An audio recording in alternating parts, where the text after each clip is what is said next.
Brothers and sisters in humanity and in faith, what's awesome? My name is Muslim Relapsing Gamer, or MRG for short, and this is a continuation of my speed run of State of Decay breakdown from level 1 to level 99 in a modded version of the game, modded for speed, guns, and fun. So in the name of God and with thanks to Him I start. If any of what's to come on this stream would not please God, then it's on me. But I also have no control over what the game developers include in their games, even if I have control over, which games to play at all, or whether to play games at all. Kind of, if you can say that a relapsing gamer has any control. Um, My usual necessary disclaimer is that yes, I am Muslim, but no, I do not represent Islam as a belief system or Muslims in general. I only represent myself. And unless clearly and specifically stated, or I'm talking about verifiable facts, historical or scientific, my opinions are my own, and especially my mistakes are my own. And the usual necessary fair warning for this specific stream and all other streams that belong to this game, State of Decay, it is mature rated. So if you are under 18, please do not watch this stream. Do not continue to watch this stream or the archived video of this stream or any other stream on my channel that belongs to this specific game, State of Decay. And that's due to the strong language in the game itself, and occasionally my own strong language while playing the game and getting annoyed with the bugs in it, and also due to the strong gory visual details in the game. This mod has, a few empowering things.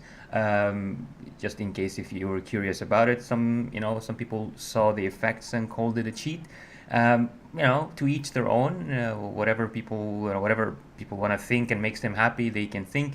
But all the guns have the same exact damage that they have in the in the unmodded version of the game. Nothing was ever changed. I don't have anything like unlimited ammo or anything like this. I still have to reload. Ammo is cheap to make. That's all there is. Nothing is for free at all.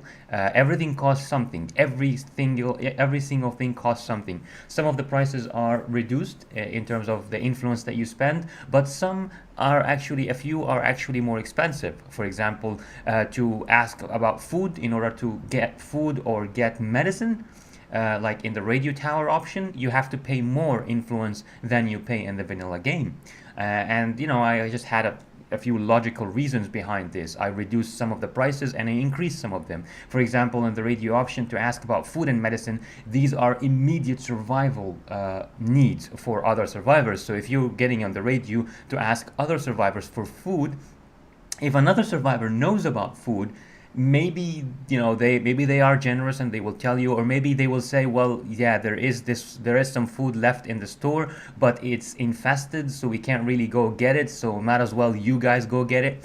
Some people are like that. I appreciate this, but I think also we will kind of get a lot other people who will be selfish about this, because food is immediate survival.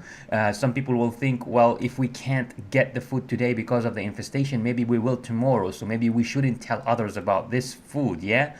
Some people will think that way. You see what I mean? So you have to spend more influence to find find food or medicine on the radio. And I can't really say I've used the functionality anyway, but that's just one way to explain things.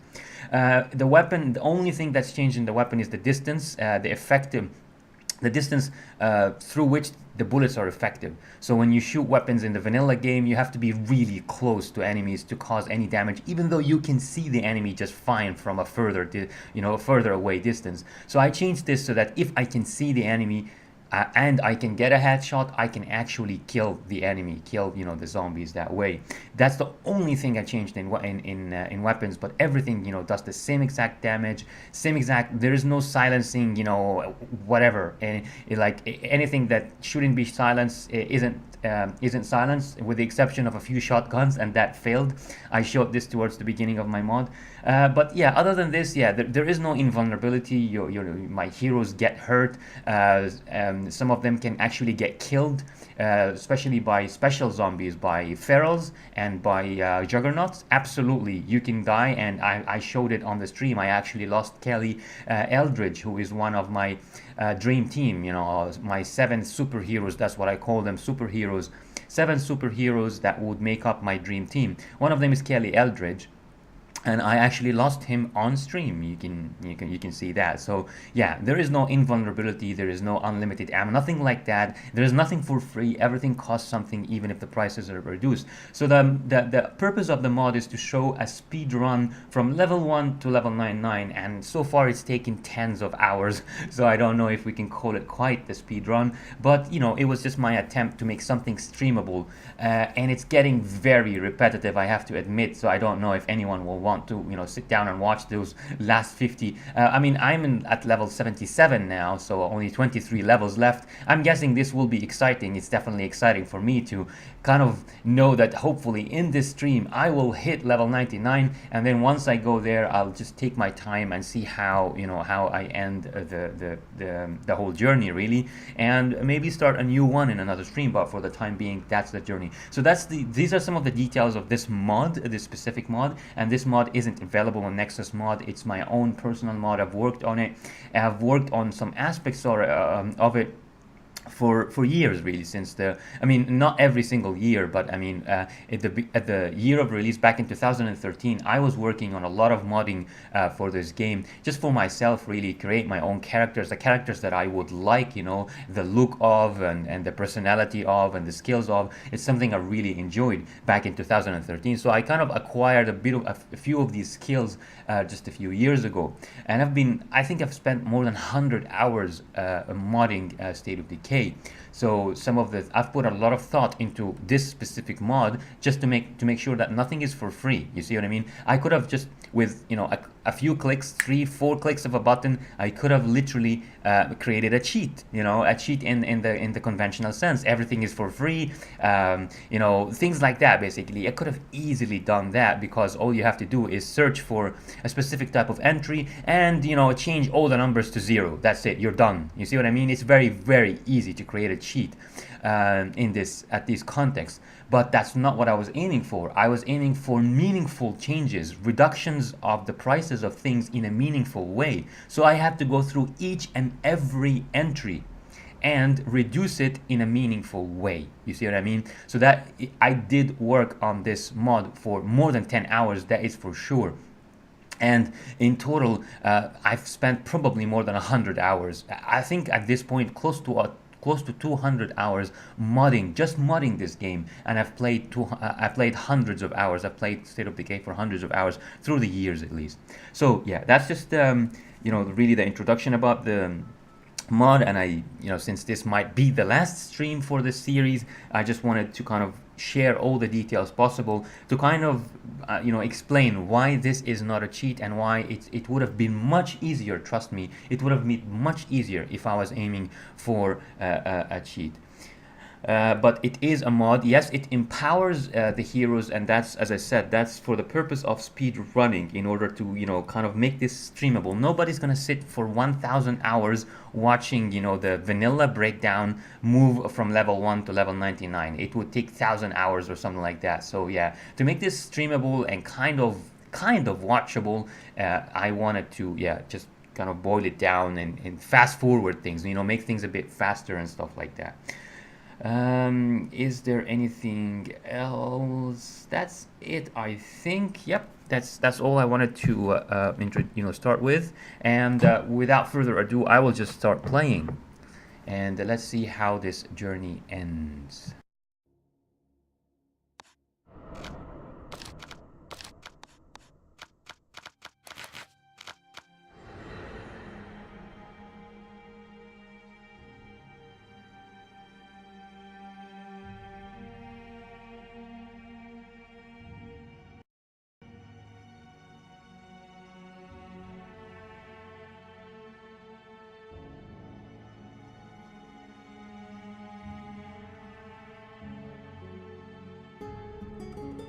I've had a couple of sick people, you know, two members of my dream team.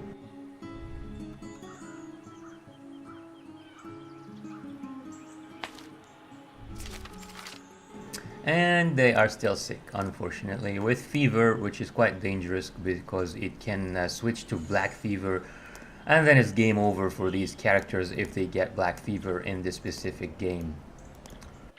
I think, I don't know, something like Black Plague, it's called Black Plague. I'm ready. In State of Decay 2, it's called Black Plague, and you can get a cure for it. But here in this game, black fever has no cure, I believe. I don't actually remember seeing it that much because I always took, you know, very good care. I worked so hard, guys. I worked so hard in the vanilla game, you know, the unmodded version of the game. I worked so hard on taking care of my bases, of my people. I would prioritize the infirmary over everything else. I would prioritize medicine over food when I had sick people, that sort of thing. That's how I played basically the vanilla game, at least in my, you know, normal, you know, previous gameplay, basically. Alright, so yeah, what I'm trying to do here is just, man, I need some influence, 8 influence points, just to make sure I have perfected this. You will see. I don't know if this is your first time, you want to understand what I'm talking about. If this is not your first time, if this is your first time watching, you won't understand what I'm talking about, but I have perfected this method because this is the 77th time I go through. Excuse me? This is the 77th time I go through it. Is that infestation? But I spent the first few levels, what made the first few levels much longer is that I've spent hours searching. I've spent hours collecting my dream team. It doesn't include Gorobani. Gorobani, I just called her on the radio. But 1, 2, 3, 4, 5, 6, 7. You know, the 7 members of my dream team, well, excluding Lily, but she is also modded to be able to cook and also provide research and the drone recon benefit. But I've spent... I really hate this latching mechanic, to be honest. It's stupid, unrealistic, and it puts me off. But anyway, so I was saying I spent hours collecting my dream team. She's, I mean, I don't have to have her. She can be replaced by Doc Hansen, but because of her Prison Inc. benefit, I talked about this in my previous stream, I don't really go for permanent, you know, I kind of changed it to temporary tattoos just for fun, because, you know, tattoos are against my faith, so I do not want to support them, not even, I know it's a game, but, you know, I always say it's not a game, it's a piece of culture, it's a piece of propaganda, and it's a piece of sort of, habit. It's something that, you know, kind of inspires you. It's a piece of inspiration. It's something that can inspire you, can convince you of a culture, and so on. So yeah, I don't want to have anything to do with permanent tattoos because they're against my faith. So I kind of changed it a bit. I tried to change it even more, but I wasn't able to replace, or it was too much work, to be honest, to replace the icon. So I didn't want to attribute this, I don't know, skull-looking dangerous icon. I didn't want to attribute that to something religious or what have you. But yeah, so the best I could do was just to change it to, and I I have misspelled it. So temporati tattoos, but it's supposed to be temporary tattoos. But yeah, as you could see, you know, it is modded, that's for sure. And I have spelled it correctly here, just here. Yeah. Anyway, so I've spent the first few hours collecting my dream team, and that's why it took so long, the first ones. And believe me, if I wanted to create a cheat, I could have created all the characters in the game just like these ones, you know, so that any character I get is going to be a replacement for one of these guys. But I didn't want to go that way. I kind of wanted to show you a sort of semi-authentic journey. Of course, these guys are not the vanilla guys. They are much more powerful. But that's just to reduce kind of it's all about saving time. In the vanilla game, you would have to acquire more heroes to give you the benefits that these guys give you. But it's just, it's about time. That's all there is to it. You spend more time looking for survivors and what have you, and maybe even getting rid of undesired survivors, that sort of thing. So that's why it took me so long, because I was looking for these. I was collecting my the members of my dream team. But then after this, after I've collected them, I have perfected the method of speed running, zipping through those levels, and you will see what I'm talking about. Using the building speeds that I've changed and all that jazz, basically.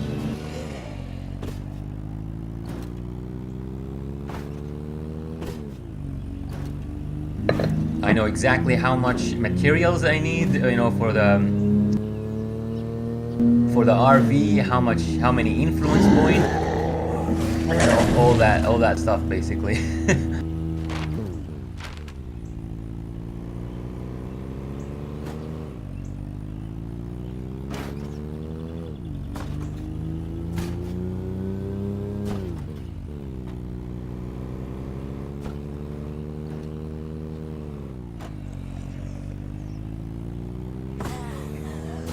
Here we are.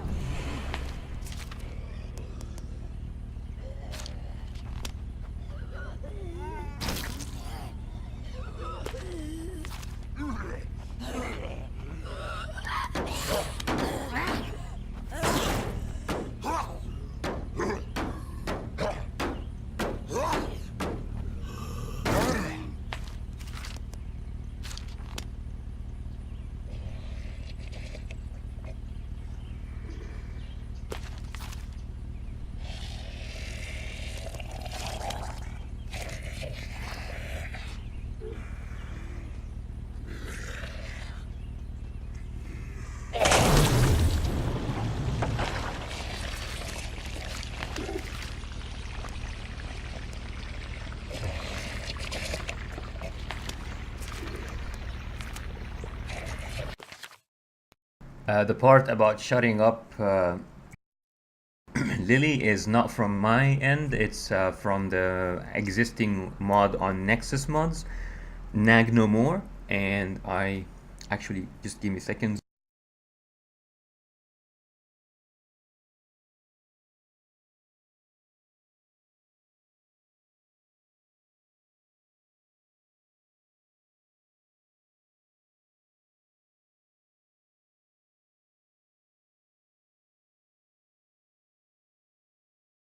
Yeah, I want to give a shout out to Star Mystic, Star Dash Mystic, and Mystic Mystyk.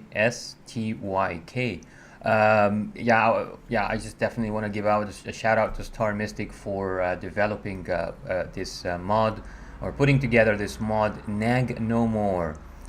Which basically shuts Lily the hell up, because she is so repetitive, and she keeps second guessing you as kind of the leader of this sort of thing, and it's really, really infuriating. It's so annoying.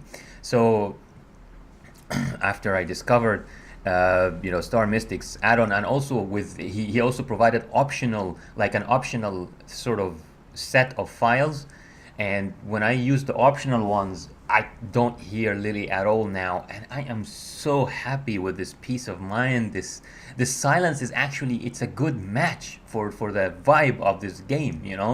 It's a freaking wasteland, man. It's a state of decay.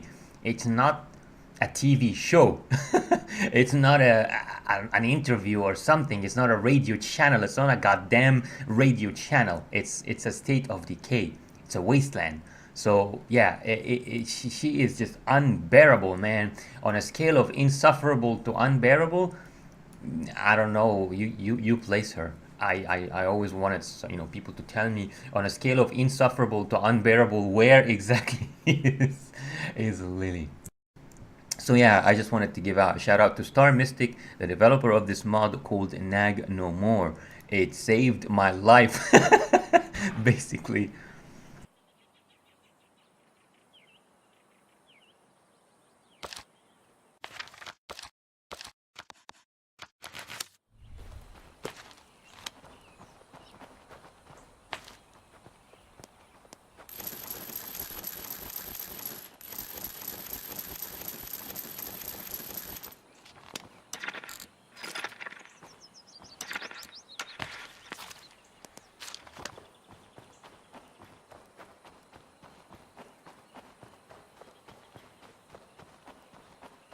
Just showing you the level now. So we were level 77 and now 78.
We ain't clear yet. That'll Scratch come in that handy. off the wish list.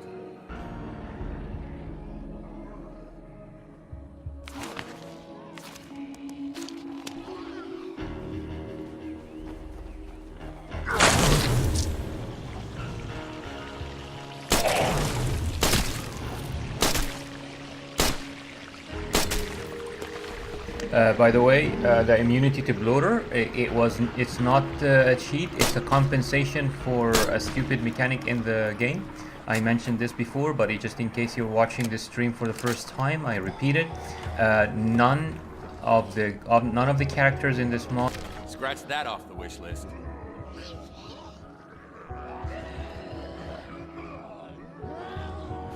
The normal one who has always been, you know, this guy here, Walter DeGrasse. Yeah, he's the only one who is immune to these guys as screamers, and actually, let me actually show it.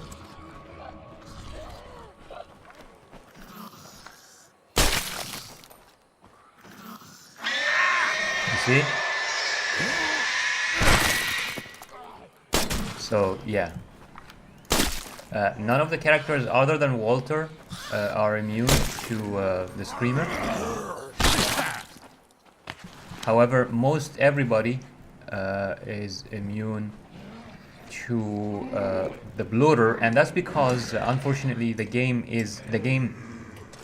Scratch that off the wish very list. unfortunately Undead Labs made the game so that the survivors are stupid. They are retarded enough to actually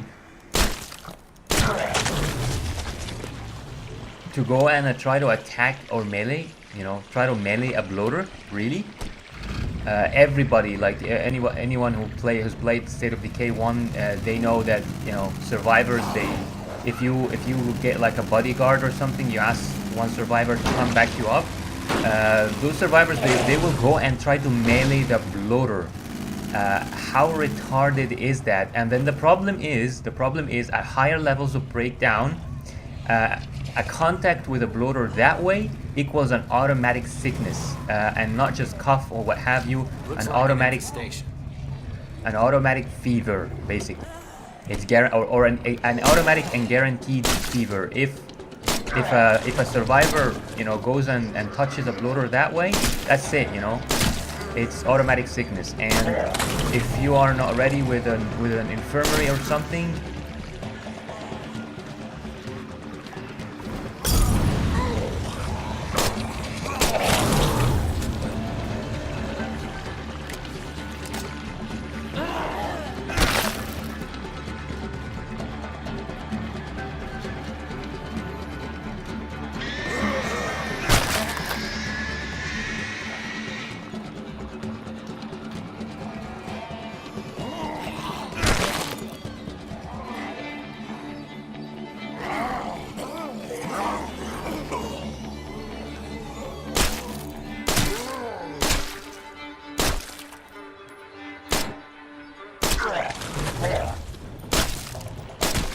I need a rest.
Yeah, so as I was saying, that survivors in the game, like the people that you go to try to save, for example, literally three of them. If you're going to save three of them, literally all three of them will approach the bloater and try to melee the bloater. And if they do this, all three of them will become sick. The people that you are putting in your base, all of a sudden, three of them are all sick with a contagious fever. And if you in the vanilla game, if you're not ready to have an upgraded infirmary right there and then, that can mean contagion throughout the whole base. So it is such an unfair, retarded mechanic in State of Decay, to be honest, that survivors can do this. I have seen this. I have witnessed this over and over again at high level breakdown. I go and try to save survivors, and three of them are gonna get into the car. But then at high level, breakdown, if there is a car and this car is being used, there are bloaters, and sometimes there are 3, 4, or 5 bloaters at the same time in the same area. Okay, so all three survivors that you are saving, because they are retarded and they are not keeping their distance like any normal intelligent being would, behave. If you see a bloater, you need to run away from the bloater. That's how the world is. And you can't say that people are ignorant, because it's common knowledge at that point, at high level breakdown. Also, one of the female characters that you sometimes would ask for your help, she goes like, I'm on this like stink on a bloater. So that's the line, I'm on this like stink on a bloater. So that Undead Labs themselves, they are communicating to you via these lines and stuff, that the people are they are becoming familiar with. People are starting to get to understand everything. People know, and you also hear like the comment, "Fucking screamers! They ain't so tough without their zombie bodies around." Am I right? That's also another very, very common comment. It's a bit of a strange comment, really, talking about a helpless, a slow creature with no arms. A slow creature with no arms, basically, which doesn't bite and doesn't do anything. All it can do is scream. It's a weird comment to say about a creature like that, to be honest. Screamers are really, I'd say, the one of the least dangerous enemies in the game. Of course, they can be dangerous because they call for help, but as long as they're there, they are literally the least dangerous freak in the game. At least bloaters, at least even if you're not aware of them, bloaters can give you sickness, which is fever, which means potentially death. Screamer, if Screamer catch you,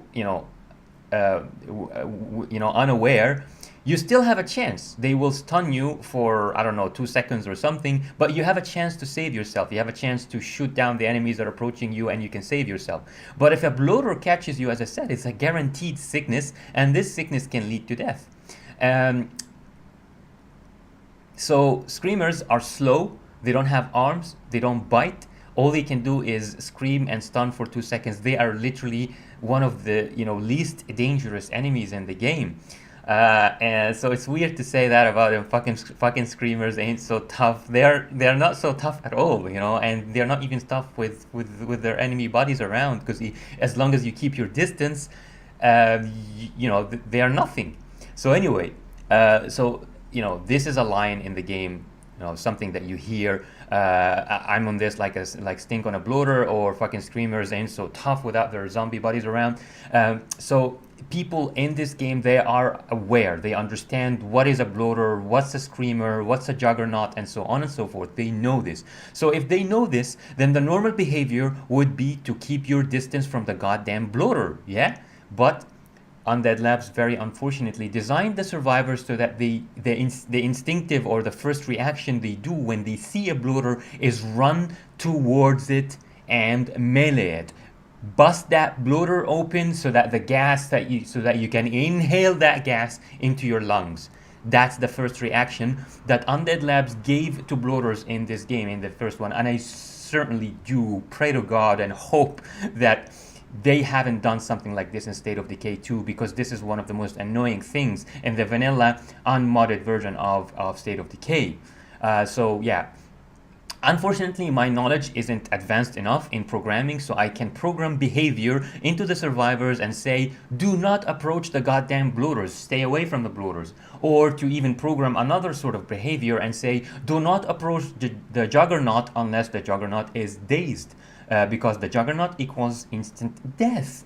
At breakdown level 99, if you get caught by a juggernaut, you are dead. It's guaranteed. There's no, it's not about a chance, there's a chance, or no, it's guaranteed death. So survivors, please don't approach bloaters and don't approach juggernauts either. I'd rather you never approach the juggernaut at all. Even, I mean, you could go advanced with the programming behavior and say, well, yeah, stay away from the juggernaut, but if the juggernaut hits a wall and gets dazed for 3 seconds, then you can help out and attack the juggernaut, okay? But if that's too complicated or whatever, I mean, I am more than happy with survivors that are accompanying me I mean, to just never approach the, don't help, I don't need your help, just don't die on me either. You see what I mean? I don't need your help to take down a juggernaut, but I need you to take care of yourself. Freaking dodge. If they come charging at you, dodge. And this is not alien to the game, by the way. The feral dodges cars. If you try to run down a feral zombie, these like hunter animal like zombies, if you try to run them down with the car, they dodge, they slip away very fast like that. You can dodge. When you're controlling any survivor, you can dodge. So survivors should also dodge on their own, because ferals do, so you might as well. So yeah, I said this before, replace the car with a juggernaut, okay, and replace the feral hunter with a survivor, and the juggernaut comes running at that survivor beside you, the survivor should dodge out of the way. So yeah, I'd rather just don't help, man. Don't approach the juggernaut. Don't help. Just take care of yourself. I will take care of the juggernaut. I would have been more than happy with that. But very unfortunately, survivors are so goddamn dumb. They run into juggernauts, they run into bloaters and so on. So that's why I added this part. And as I said, my knowledge isn't advanced enough to program behavior like that, like the one I'm describing. So the best I could do was to, script immunity to bloaters. That's, yeah, just I wanted to explain that. And yeah, real life calls, guys. So just a couple of minutes, I'll be right back.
Okay, I'm back. Excuse the delay, guys. Real life sometimes doesn't let up. Alright, here.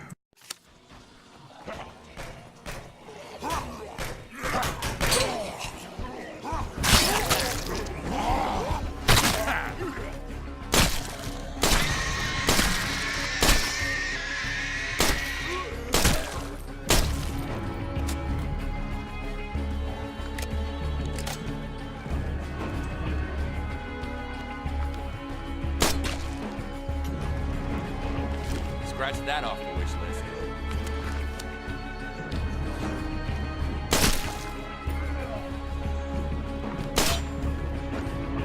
I need a rest.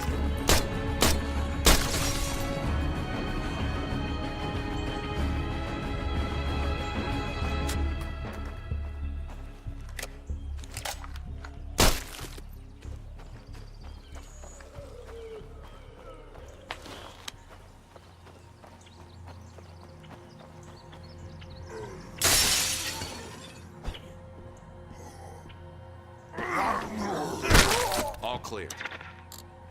I think this place will suit our needs.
I just watched a few State of Decay 2 videos, gameplay videos, and I learned that there will be cars in State of Decay 2 will be using fuel, which is okay, realistic, but then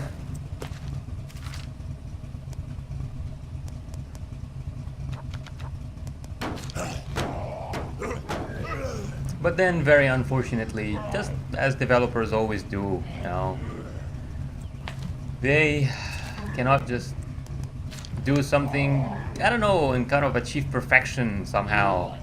I mean, not perfection in the literal sense, but you know, as perfect as we can expect a game to be. So they thought, okay, let's be realistic, or let's add more demands on the, I don't know, the player of State of Decay 2 and add fuel consumption to cars. Okay, great, that's realistic. But then, okay, let's make it so that the bar dwindles down as if someone is bleeding. You know, the bar, like there's a bar at the top left corner of the screen showing the fuel, and as you drive the car, this bar is literally always moving down, slowly but surely. It's almost, as I said, some sort of, you know, the lifeline. Someone is bleeding to death or something, and it's gonna be just 1 minute and they will die. That's what it looks like to me. It doesn't look like a normal car that you would travel from one city to the other, or, you know, one state in the US, for example, one state to the other. You can keep driving that car, you know. That's what you would expect of cars. No, That car is, you know, that fuel line is dwindling down so fast. It's ridiculous, man. I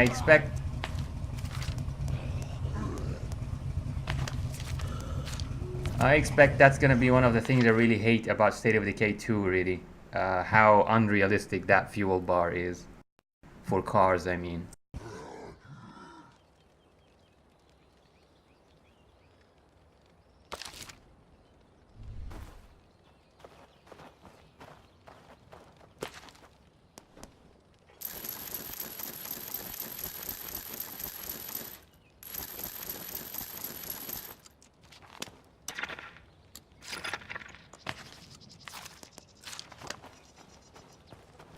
And as you can see, I'm not always so lucky with the kind of car they give me.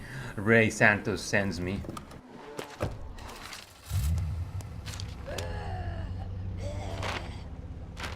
And I can, you know, ask for another one. I mean,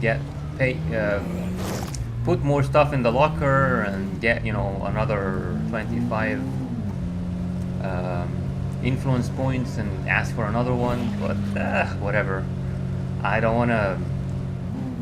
I mean, influence is a precious resource, very precious resource while speedrunning, and you know, not using a proper cheat in the literal sense, where basically everything is for free.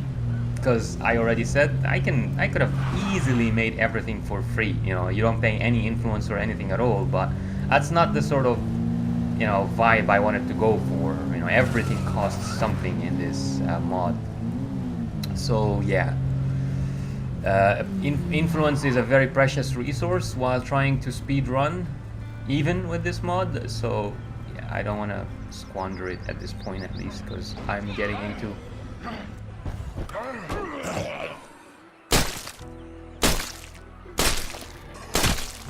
I'm getting into a certain pace here, and I'm getting used to that pace, you know, in movement. The pace includes how fast, you know, fast certain resources are consumed, and Scratch that off the wish list.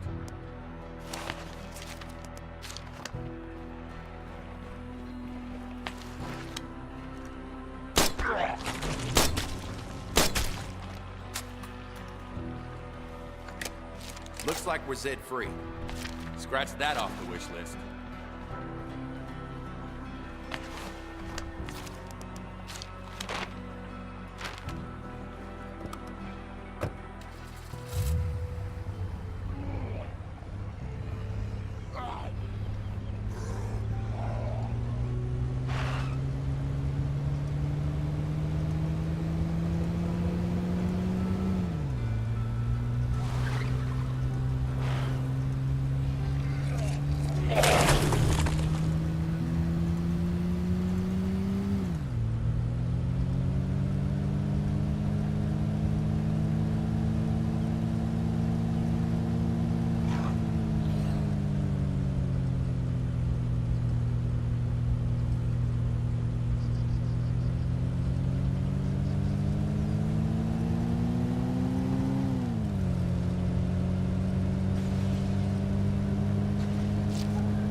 Let's get out of that old shithole and move into this new shithole.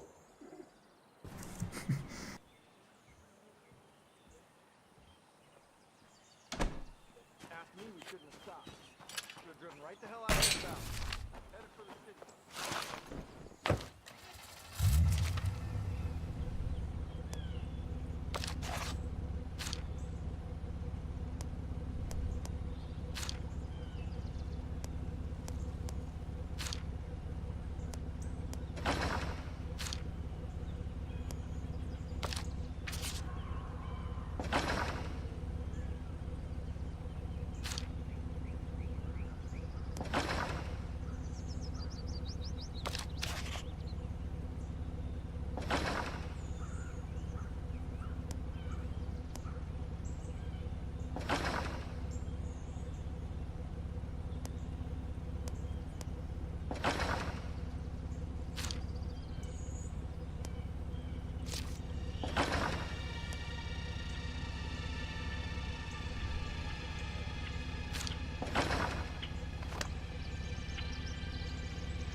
Be right back, guys.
Okay, yeah, I just sorted something out. Oh.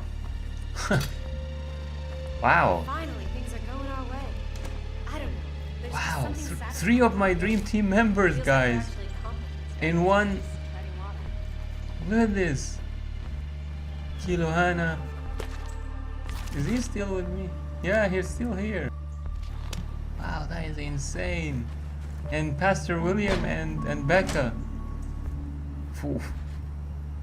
Wait, what?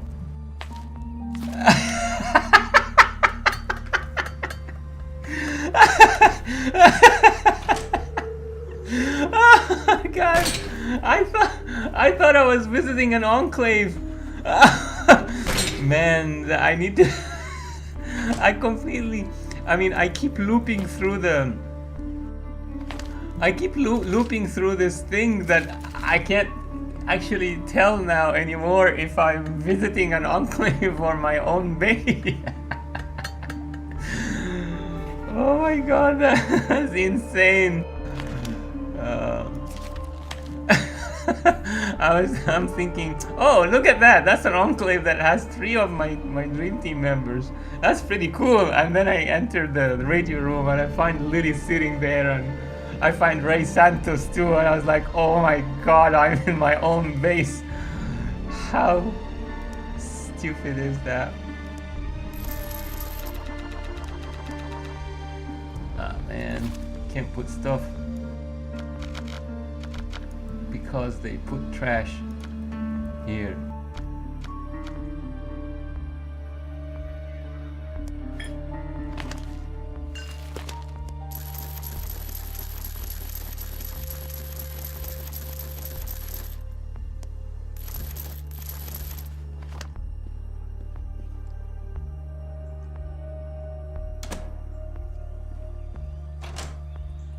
Yeah, one of the problems of playing from level 1 to level 99 is that by level, I don't know, 40 or obviously.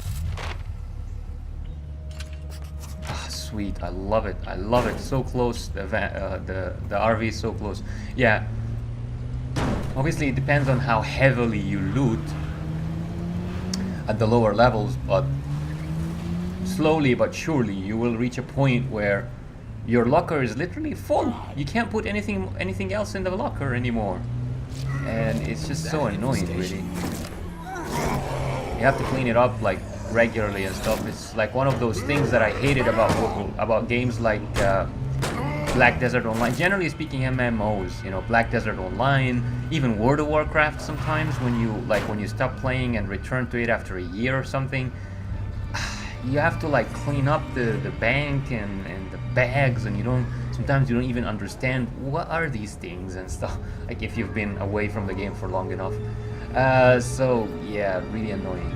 Like Guild Wars 2, I experienced this with Guild Wars 2. I used to play Guild Wars 2 like a long time ago, and now like when I returned to it, or last time I returned to it, I looked at the bag and I was like, oh my god, what is this stuff? And my bag is full. I can't even loot anything or do anything because it's so full.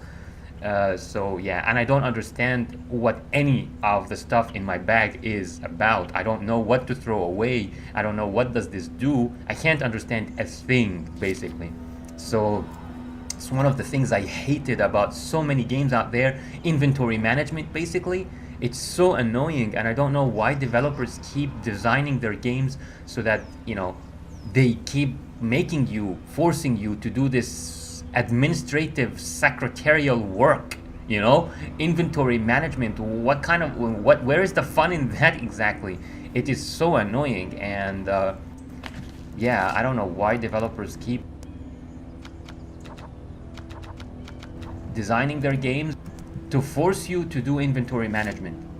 Dude, that's a real life job. We don't play games so that we can work, you know, so we can do a real life job. We play games so we can forget about real life and have some fun. Don't force me to do inventory management.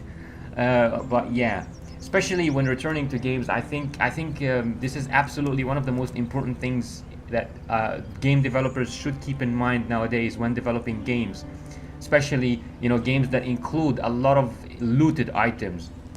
You need to basically keep in mind your returning customers, you know, your returning players. In this case, your returning players who stop playing your game for months and then return to it. By that point, they forgot what any of this is.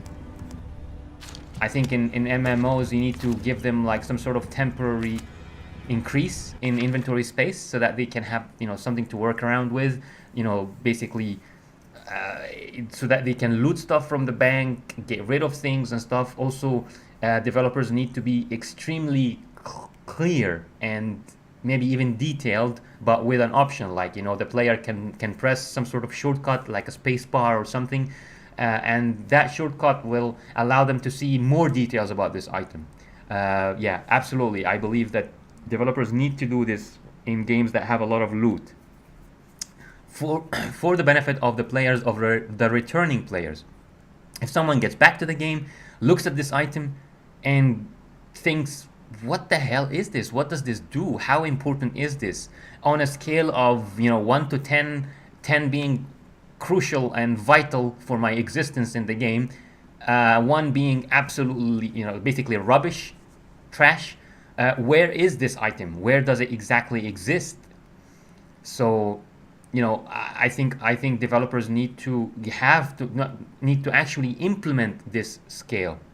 They don't necessarily have to automatically generate the usability, because, you know, different things are important to people on different levels, but they should allow the player to do this. Like, while playing the game, I should have a scale of 1 to 10, 1 to 10, where I, as the player, put the stars, you know, 1 to 10 stars, something like this. And I think the more complex the game is, the larger the selection of items there is, the higher, the more the stars need to be. So you can't just give me 3 stars in a game like World of Warcraft. You can't just give me, you know, 3 stars, and 3 stars is important, 2 stars is, you know, medium, 1 star is rubbish, I don't care about it. You can't do that, because the game has a much wider range of items, you know, things there that I have to have a bigger, like a larger scale of. So I'd say 10 stars is somewhere good for a game with, you know, thousands of or hundreds of thousands of items. So and then the player can put, as I said, 10 stars is something very important to me, 1 star is trash basically, and 5 stars would be somewhere in between. And then I as a player, while playing the game, I can put these stars, you see, and then, you know, items get added into my own personal database. Well, every player, you know, like in the game, from a programmatic perspective, every player has their own, you know, attached database, so a personal database that is on the servers. So as part of this database on the game server, or on the, you know, whatever, on the save files, if it's a single player game, this sort of list of rating for different items is also stored, so that I know as a player that, you know, how important this is to me, and then I can sort items in a bag by that scale. I can say, sort my items, you know, put them in the sequence from the most important to me to the least important to me. I can do this in the bags, I can do this in the bank or in the locker, and so on and so forth. And then it's very easy for me to know what to throw away, what I want to throw away once, you know, once I need to throw away something or destroy something or sell something or whatever it is that I'm gonna do, you see. And this will be so important. This will be very, very important to me as a player when I return to the game. If I stop playing a game for 1 year, but then I return to it, then, you know, I will look at these items and I'll be like, what the hell is this? What do I do? How important is this? What do I do with it? All these things, all these questions can be answered slowly with time as I play, but if I am pressed for space as I'm playing the game, then I know I sort by importance, and then I know that the things that I gave 1 star, 2, 3 stars to, I can safely throw them away if need be. I think really this is something very important in games nowadays, and they definitely need to add this. And in a game like State of Decay, it's also important because the locker gets filled up. I want to know what to throw away as quickly as possible, and I should be able to, you know, go to the locker, do a few clicks, you know, and then that's it. And then after those few clicks, I can get rid of the item. I don't have to press and hold a button over and over and over again just so I can, you know, destroy a few items. It's really annoying. I should be able to click or tick several items and then destroy them all with one time. I hold the button only 1 time. So that's just another thing, you know, another this like a sort of a usability thing, how to make a game more, how to make an interface, not a game, how to make an interface more usable, more user friendly and easier to use. So yeah, I'm just surprised that, you know, the developers don't do this by themselves. But, you know, the idea, that's what I'm talking about, that I can come here. See, these items aren't sorted by any meaningful sense. It's probably by the order, and it's not even by the order by which they were added, because I see some stuff up here like rubbish that was added recently that I never added up there. So I don't know what this order is. It's just some sort of random, useless order, absolutely meaningless and useless to me. I don't care about this order and I don't like it. Yeah, that's so if I had, you know, the ability to sort up here somewhere, then I can sort these items by their importance to me, and then I go down to the bottom or whatever, or I can actually, I don't have to go down to the bottom. I can reverse the sorting, so from the most important at the top to the least, or from the least important up at the top to the most. So I can reverse the order, and then I can easily see the things that are least important to me here if I sort by least important, and then 1 click on each item, tuck, tuck, tuck, tuck, tuck, tuck, tuck, and then 1 button, I have to press it and hold it, or even 1 shortcut, I have to hold down 1 key, and that's it. Bam! All of them are destroyed at the same time. But this business, man, this is just really annoying. See, I can't. I'm trying to add it to the locker, but I can't because the locker is full. All sorts of rubbish here, basically.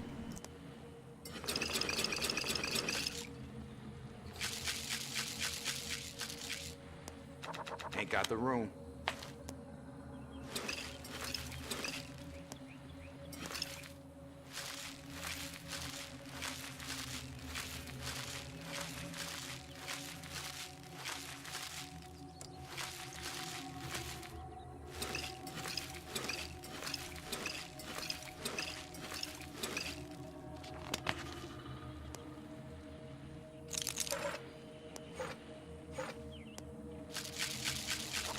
got the room.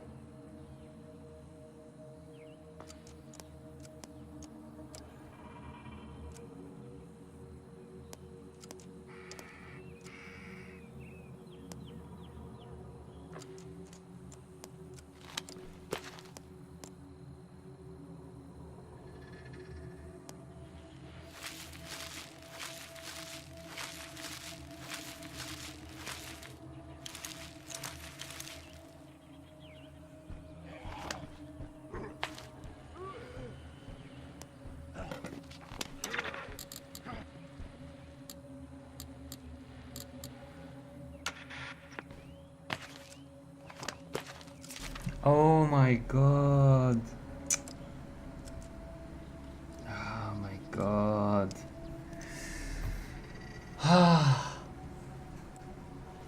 Hold on, guys.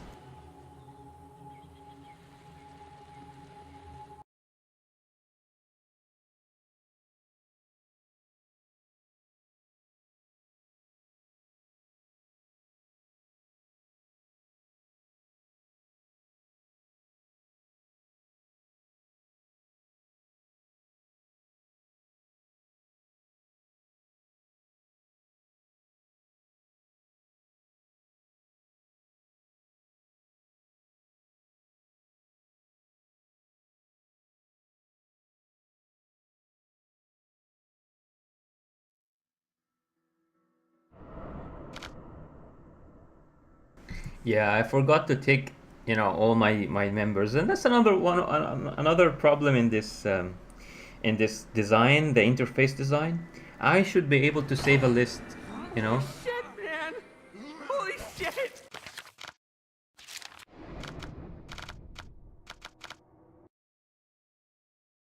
I should be able to, save a list of survivors that I want with me all the time, unless, there is room. So basically, I tick seven, well, Lily is always there, so I tick 6 survivors and I say this is my default list. Every time I move on to the next level of breakdown, you know, just automatically. We have a horde on our hands. I'm ready. Oh man. Yeah, every time I move forward, just automatically give me that, that list of people. Yeah. There should be something like that, to be honest, like something that you tick here or you save a list of them, and nothing, they don't, no prompts are given unless one survivor dies. Then they say you have room for one more before moving on. Would you like to add, one more survivor to your list? Something like that. Hold on, I want to write these things down, guys.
Okay, done. I was just writing down more feedback for Undead Labs, basically. Once again, I don't know if anyone will ever read this once I post it on the forums, but I really hope they do. Especially, yeah, we still have a couple of months or something for State of Decay to State of Decay 2 to be released. So yeah, maybe they will be able to improve certain things and stuff. Is that an infestation?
Oh man, I have to do this again.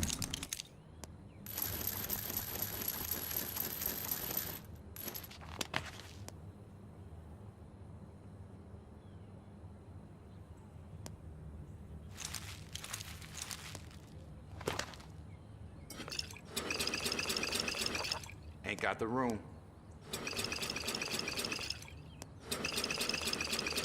Ain't got the room.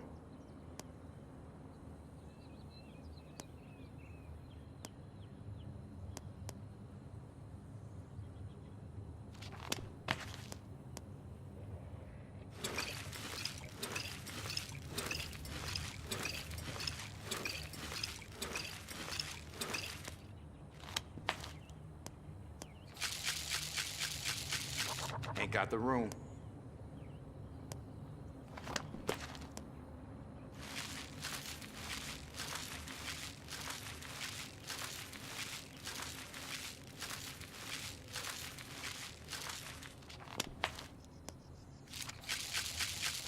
Ain't got the room.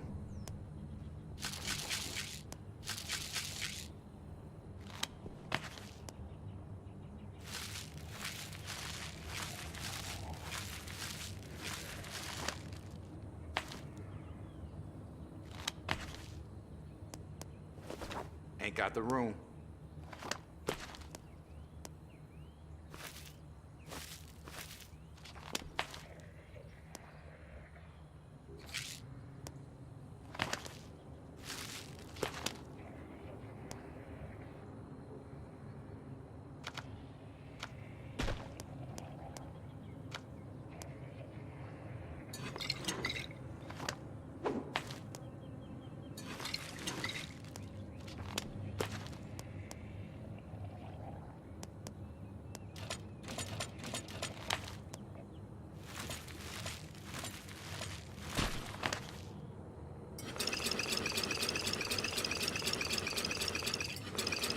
Ain't got the room.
God.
Is that an infestation?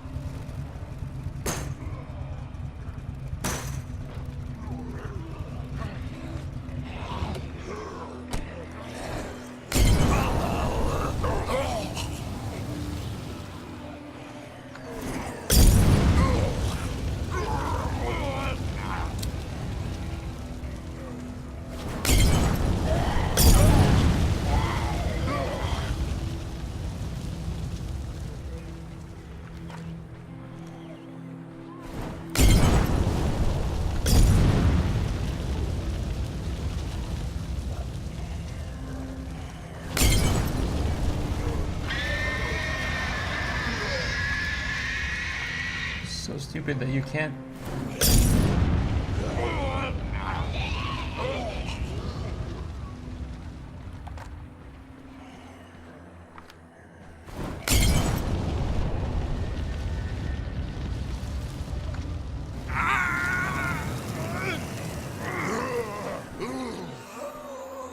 All of this and the two are still alive. All clear. Scratch that off the wish list.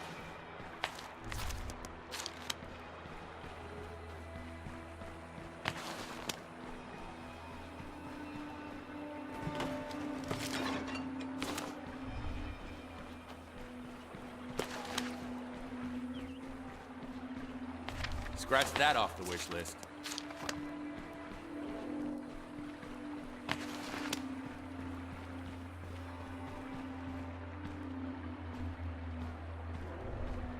Scratch that off the wish list.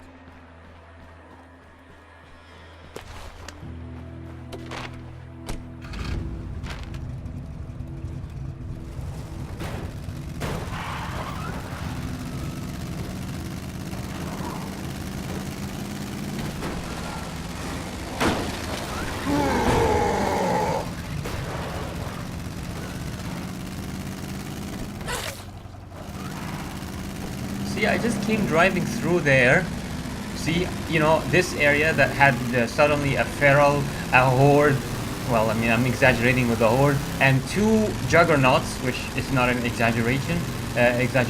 It was like two juggernauts and one feral. I just literally drove from that area, and you know, so you basically one of the annoying things about this game is that it spawns zombies out of thin air. Just like that, you know, they suddenly appear, and yep, which reminds me of another piece of feedback that I wanted to, you know, send to on the left. Confirm. Hold No on, zids guys. here. I think this place will suit our needs. Think we have enough building materials to make it secure? God, no, please, no.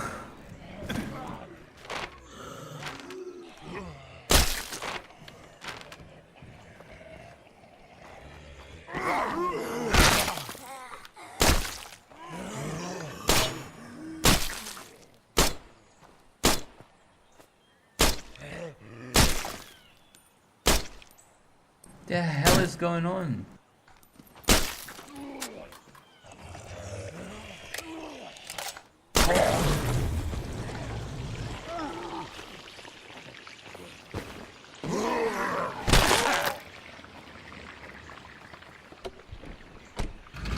And that's another example of why it's not a cheat. As you could see, if I don't have enough building materials, I have to drive all the way back and deposit the materials I have.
Oh my god.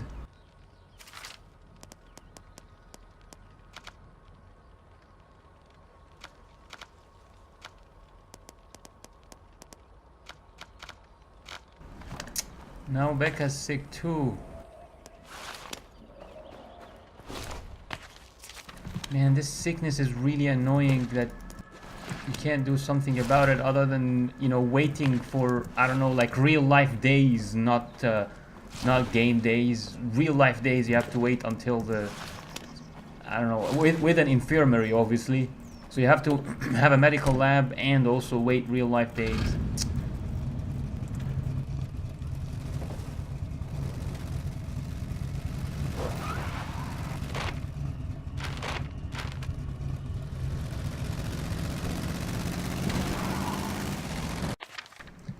Hold on, guys.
Yeah, excuse the delay, guys. I keep writing notes, and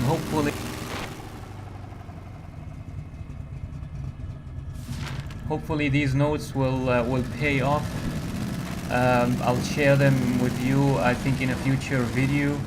They will make up basically feedback for Undead Labs, a collective, you know, group of points that make up feedback for Undead Labs to hopefully make State of Decay 2 much better than State of Decay 1. State of Decay 1 is a really fun game, as you can see. I'm streaming it, I'm playing it, I put a lot of time into modding it, but it does have its infuriating bits here and there, to be honest. And one of the things I really don't like about State of Decay 1, this game here, right here, is that it spawns enemies, it spawns zombies for you out of thin air. Like the example that you just literally saw. I was driving on a road, I drove back, and all of a sudden we see a feral and two juggernauts on the road. It's obvious they spawned out of thin air, they didn't really go through, they didn't come from somewhere, some sort of spawn point. No, they literally just showed up on that road right there and then, out of thin air. It reminded me that I'm playing a game, and I would really like to see State of Decay 2 using a much better spawn system or mechanism, where infestations are the sources of hordes, for example, and no other source. There would be no other source for hordes. Or maybe these hearts of infestation, or hearts of whatever. I can't remember what the hearts are. These would be the only sources of infestation, and subsequently infestations, when they get bigger enough, they cause hordes, and then you get these hordes. And then also you can get a few specific spawn points spread across the map, and no spawn point ever gets activated right next to a player or close to a player.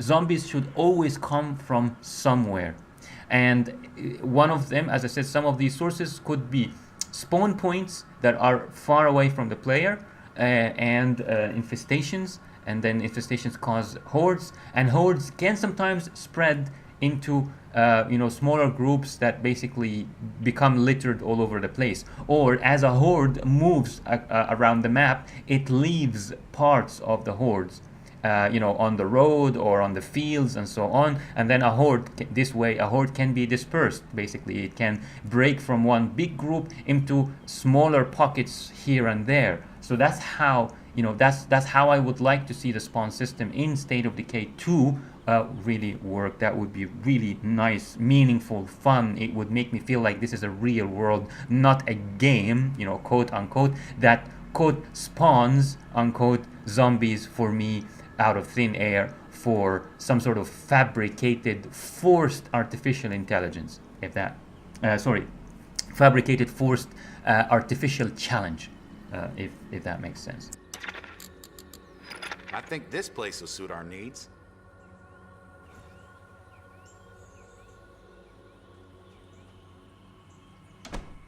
This place looks nice, defensible.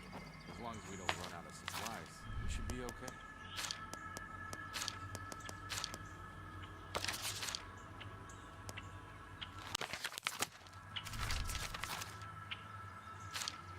I'll sleep easier now.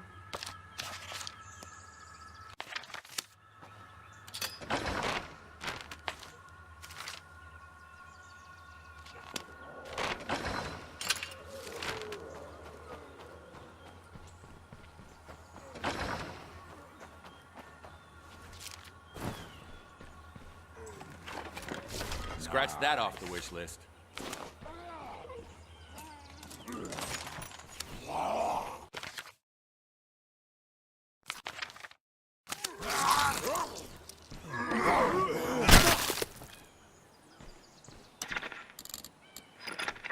Headed back to base.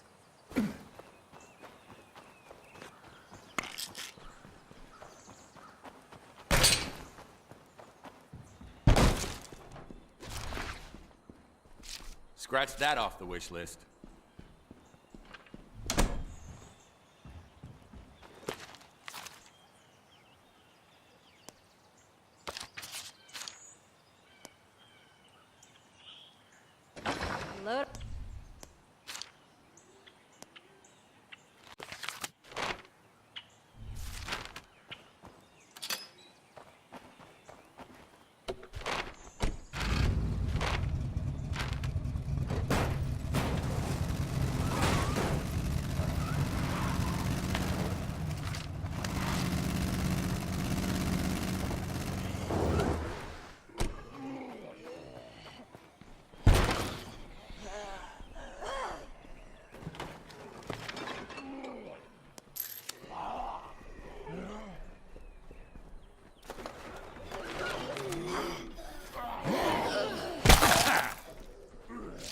Looks like an infestation.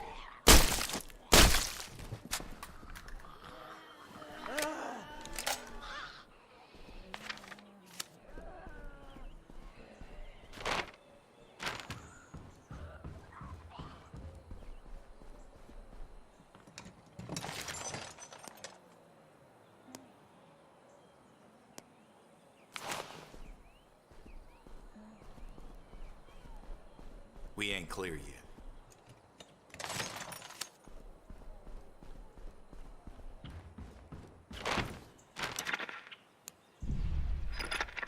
On the way back now.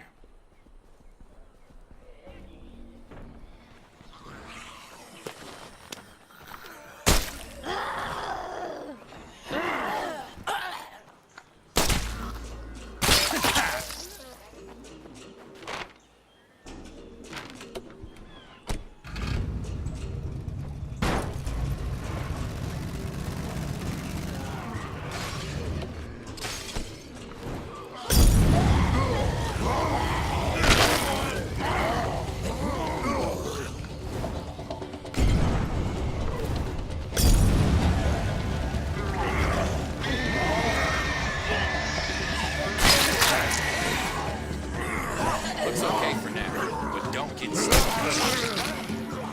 So fucking stupid, man. These bugs.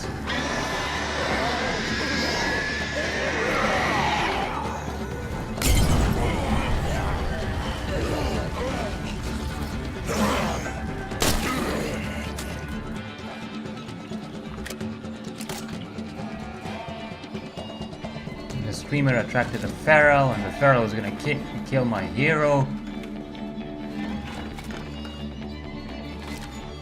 Really stupid.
We ain't clear yet.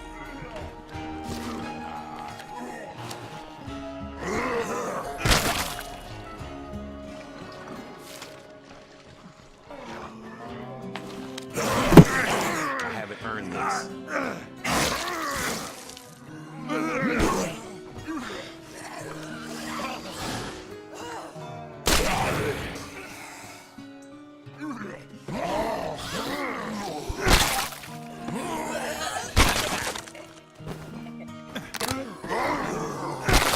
And again, I cannot finish it. Oh, man. Doc, I'm a fucking wreck out here. Can you help? Well, I suppose I owe you one. Put pressure on it. Hard pressure. Don't just half-ass it. Shit, that feels great. Thanks, Doc. My pleasure.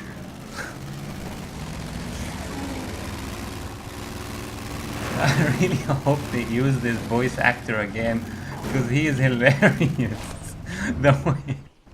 The way he, I think he's African American. I don't think he's a, at least I don't know. I think so. I think the voice actor behind Kelly is African American rather than a white, dude. But yeah, maybe I'm wrong. But yeah, he's just hilarious the way he says certain things. It's hilarious. And the response is after applying pressure on it, hard pressure. Scratch that off the wish list. That's great. It's just hilarious, dude.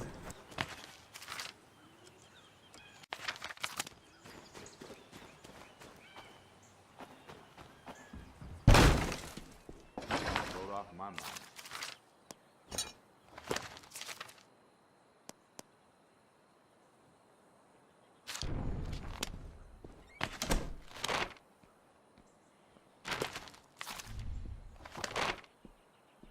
I don't know what's going on. The game keeps, you know, running into a snag. You know, this didn't happen in the previous levels.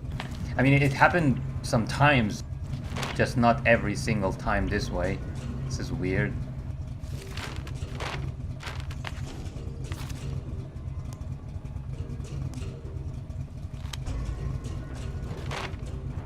And unfortunately, I need the storage for fuel.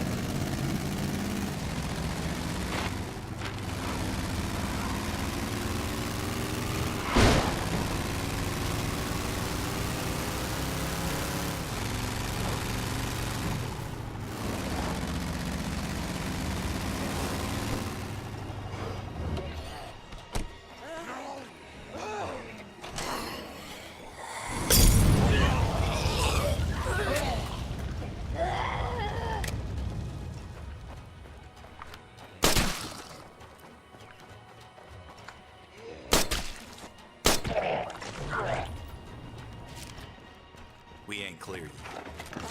Nice, nice.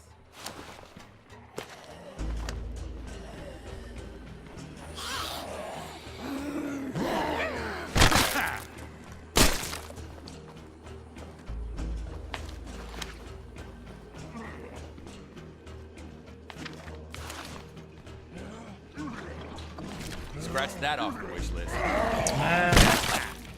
I end up finding the fuel, which means I don't need this. I don't need the storage anymore. The only reason I was building the storage is to make biodiesel fuel or whatever it's called.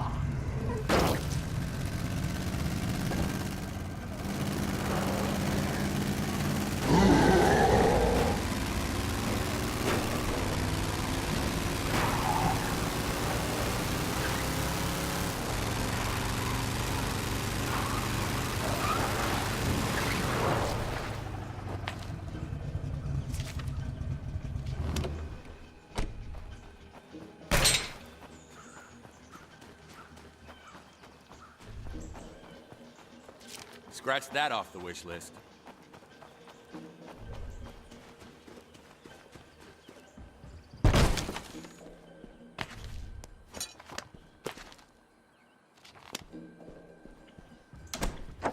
Load off my mind.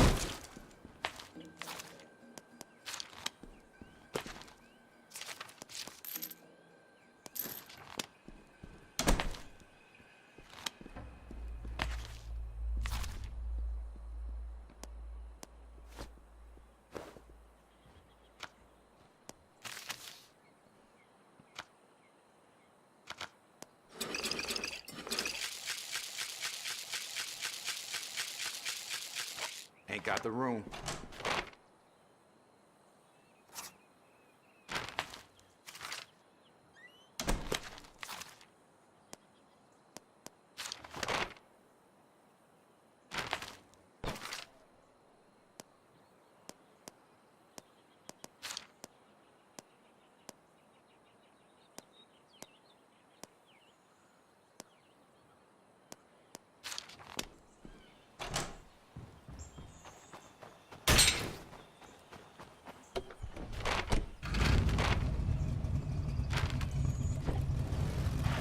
Gotta get out of here fast.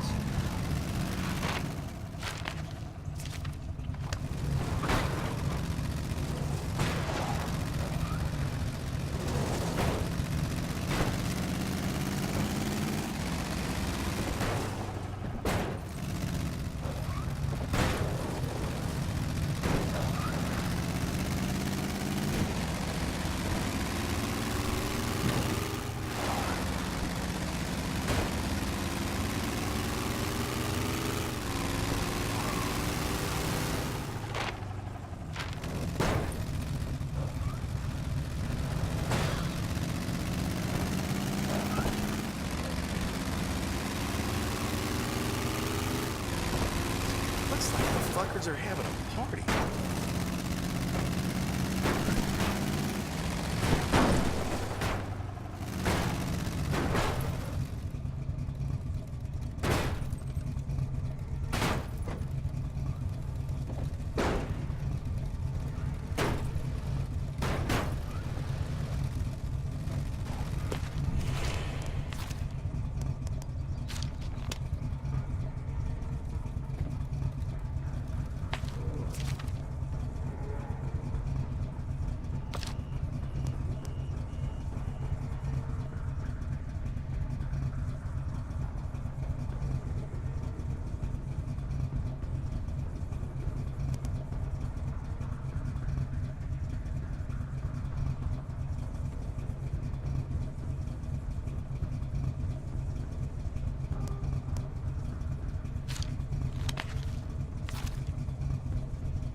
We're clear.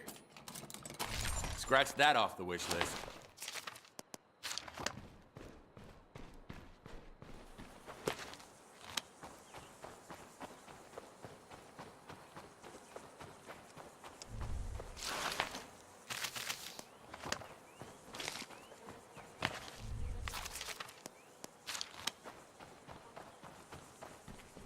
Oh my god, are you serious?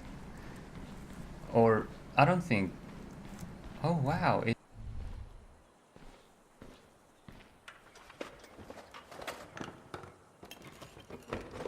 Scratch that off the wish list. This is Ramos, man. Ramos came through finally. Well, he does come through actually a lot. He comes through with the muscle car a lot. So yeah.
We ain't clear yet.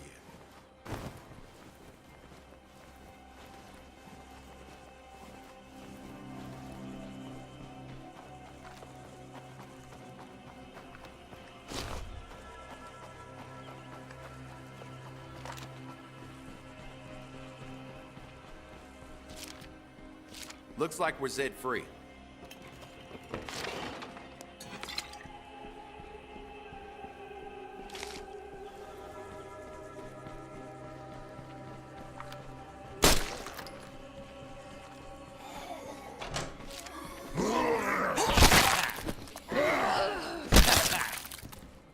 We're clear. But if you're lonely, I could start shouting.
Looks like an infestation.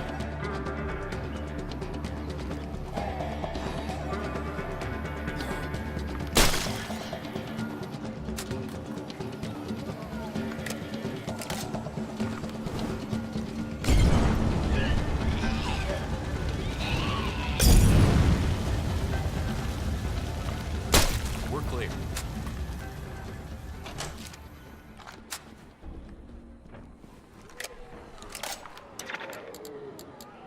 I think this place will suit our needs.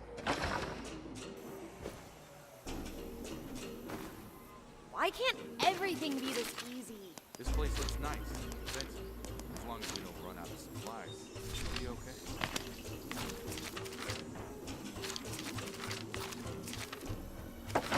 Load off my mind.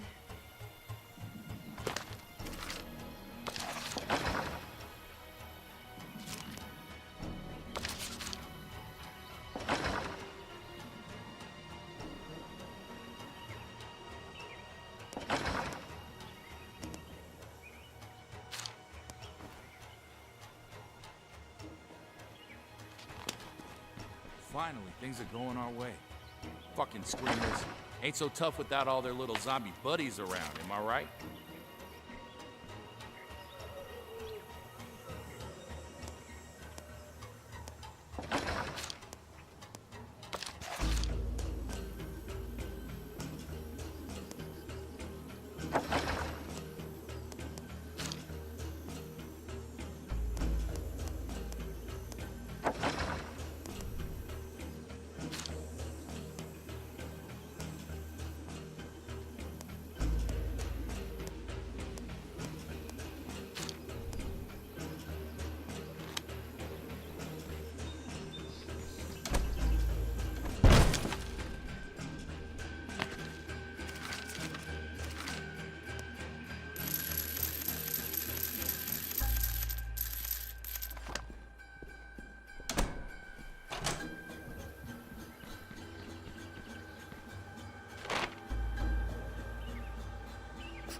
Be right back, guys.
All right, back. Got a horde on the move. Time to do this.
Did you see that? Did you see that spawning the zombies out of thin air? They literally just showed up. They literally that's not even spawning, that's like manifestation, you know? Right in front of your eyes. Unbelievable.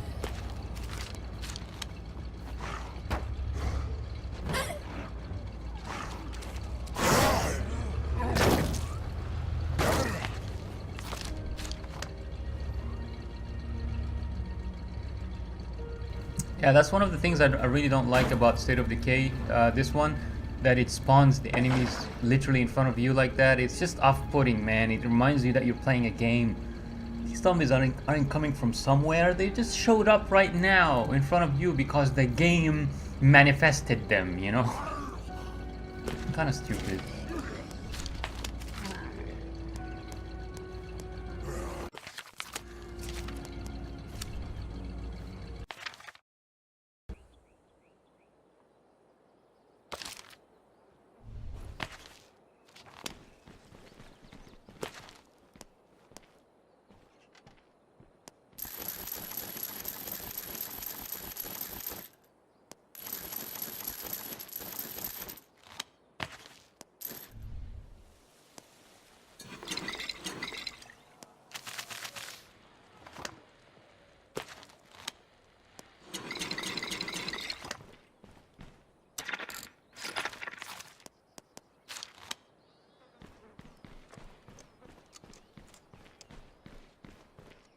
One important tip and something to remember when playing this game, I don't know if they are using the same mechanics instead of Decay 2, then it's a very important good tip, is always try to get, you know, before moving to the next level, be at 0 influence. How do you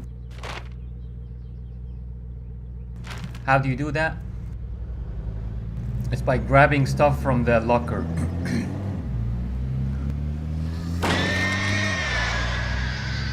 Something as big as a really good high quality melee weapon or gun, a firearm weapon, would maybe, I don't know, you could spend 100 influence. If you have like 100 influence or more, you can spend 100 influence on a good melee or gun. Just put it in your bags, you know. And Looks like an infestation. and if it's something, if you have like, I don't know, 35 or 37, something weird, like a weird number of influence points like that, 37, you can always just buy from the locker, buy bullets. Just take out bullets until you are 0 influence. And now you're in your bag. Even if you don't need these things, it doesn't matter. Once you get into the new level, as you just saw me, what you do is you deposit these things that you don't want. You deposit the bullets, you deposit that melee or weapon or gun, and you will get influence for it. And with this influence, you can, if you have Looks like an infestation. if you have Ramos with you, Ray Ramos or someone like that, you can always get them to give you a car, get you a car, for example. You can, you know, buy a lot of good a lot of good stuff basically by spending these influence points. So yeah, it's a very, very important tip when playing breakdown mode. If there will be something similar in State of Decay.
Earned this.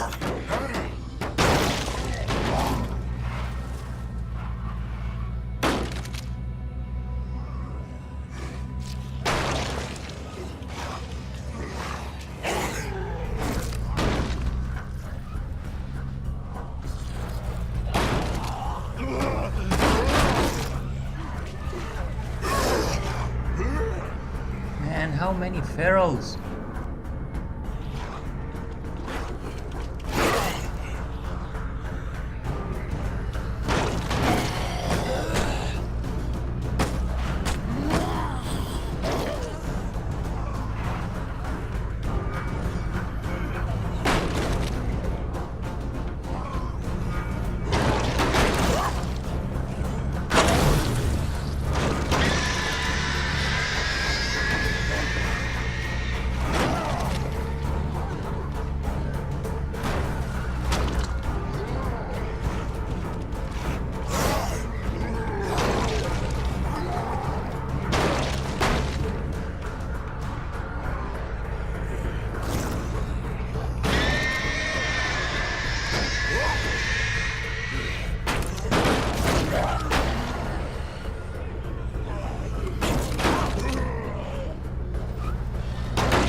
Scratch that off the wish list.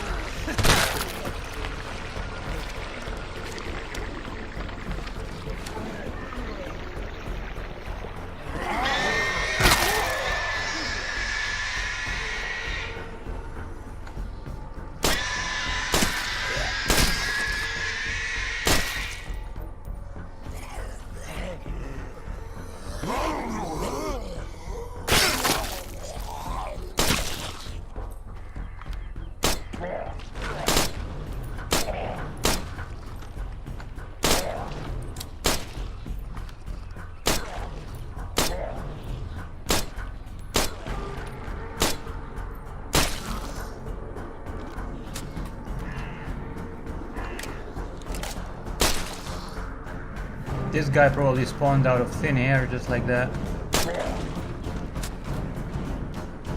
Same with him. Or it. Just out of thin air.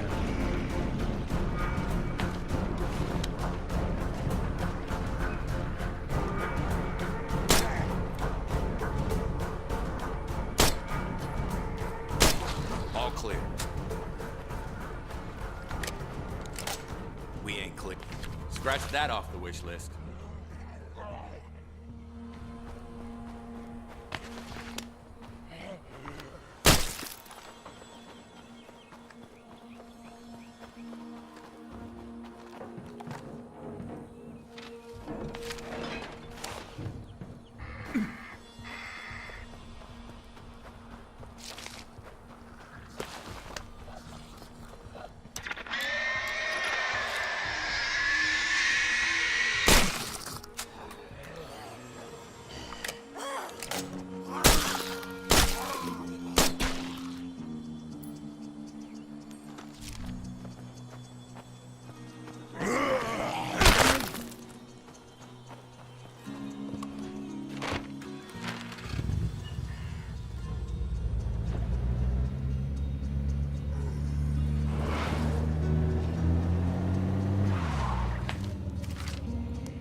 So yeah, this is what I'm doing. I'm basically keeping only 125 points of influence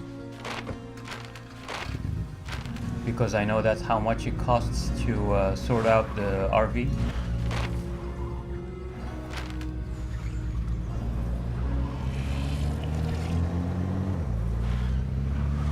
And with the rest, so that's what I'm keeping now with on me, the 125 influence, and the rest I bought bullets, as you saw, so I can put them back in the next level, and I start out with a bit of influence. This is one of the most important, tips in playing Breakdown and moving on before moving on to the next level, basically. So if there is a mechanic similar to this instead of Decay 2, yeah, that would be very useful.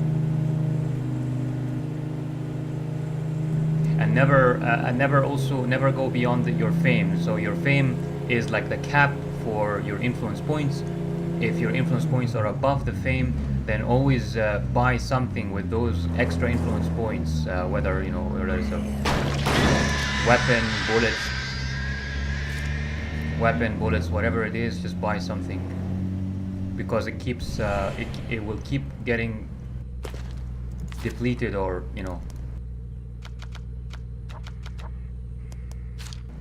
your influence will keep trickling down, or keep going down to match your fame. So instead of wasting it that way, just buy something with it while you have it. Just buy something very quickly until you're under the influence, under the fame, and then that's fine. All clear.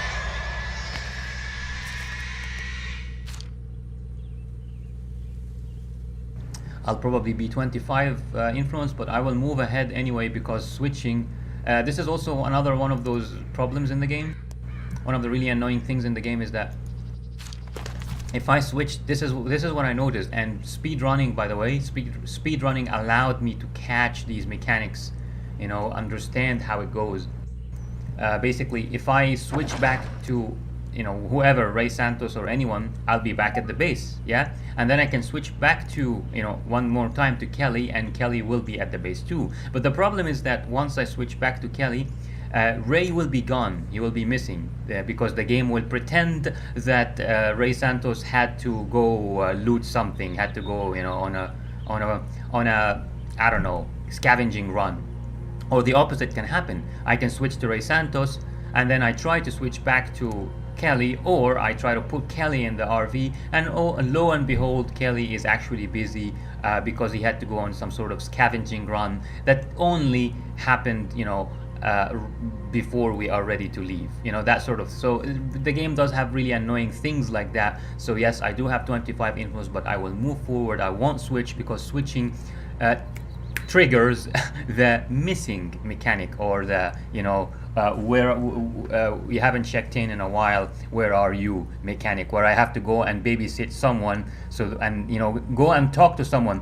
You literally go, you stand in front of the character and tell him, get to the RV, because we couldn't have said that on the radio. You couldn't have asked him to go to the RV on the radio. Yeah, it's really, really retarded and annoying sometimes, these things.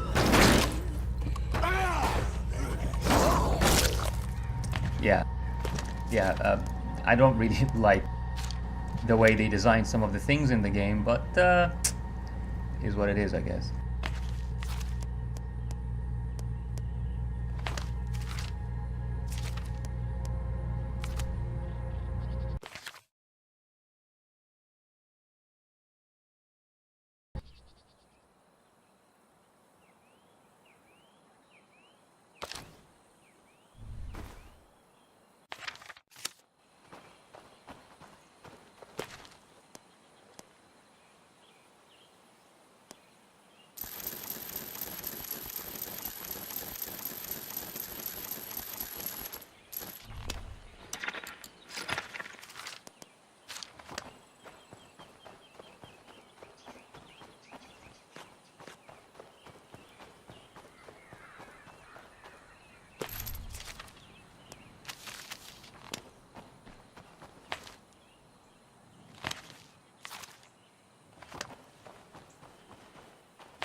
We're clear. Scratch that off the wish list.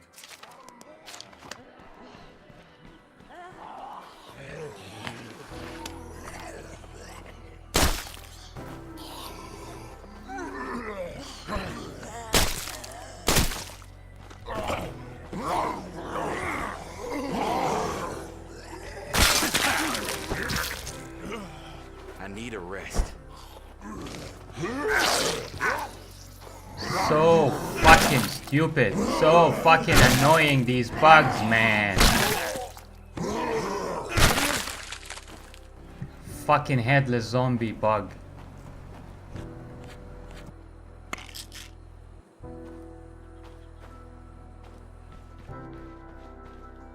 Scratch that off the wish list.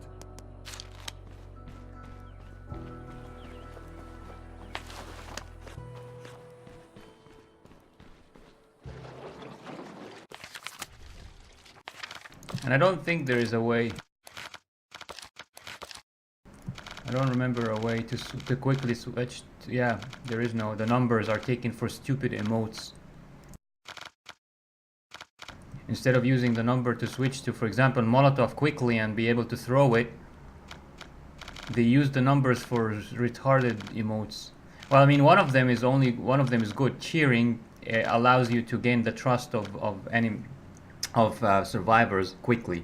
Like if another survivor kills a zombie, you can cheer up, you can kind of cheer them on, and that, you know, allows you to gain trust quickly, which allows you to control that survivor quickly. But other than that, the rest are just useless, you know, cosmetic stuff. I don't mind them existing, of course, but, you know, don't give them numbers. You know, give the numbers to weapons. 1 would be the melee weapon, 2 would be the ranged weapon, 3 would be the Molotov, 4 would be the painkillers, something like that, man. But you know, and then the numbers can be whatever. Control 1 can be emote 1, control 2 can be emote 2, control 3 emote 3, and so on. But yeah, I can't switch quickly to weapons, and it's really annoying. Like to the Molotov, for example, if I see a bunch of in front of me, I should be able to very quickly switch to Molotov, throw it at them, and that's it.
Scratch that off the wish list.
Really?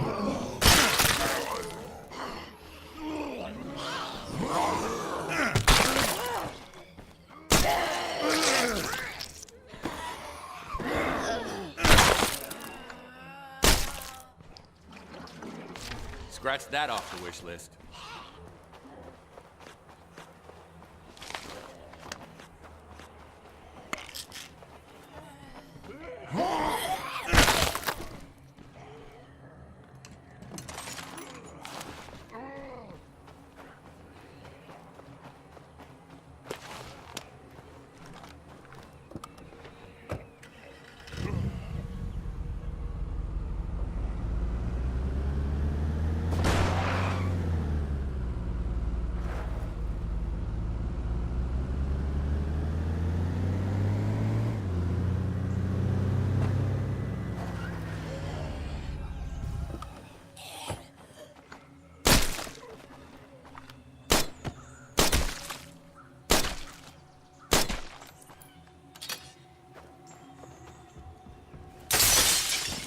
confirmed. No zids. Let's get out of that old shithole and move into this new shithole. Think we have enough building materials to make it secure? Oh man, this building material BS is getting on my nerves now.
I need a breather.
this bound.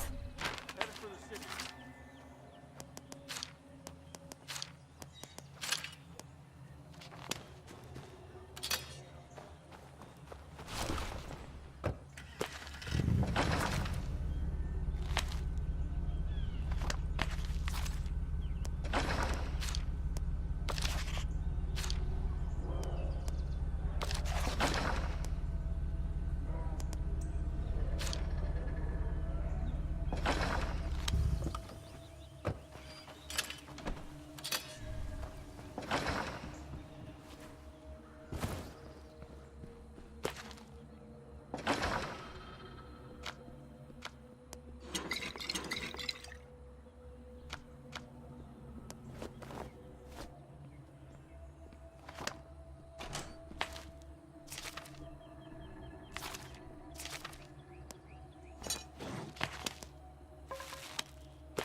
Alright, just writing more stuff, guys. That's why I keep taking short breaks.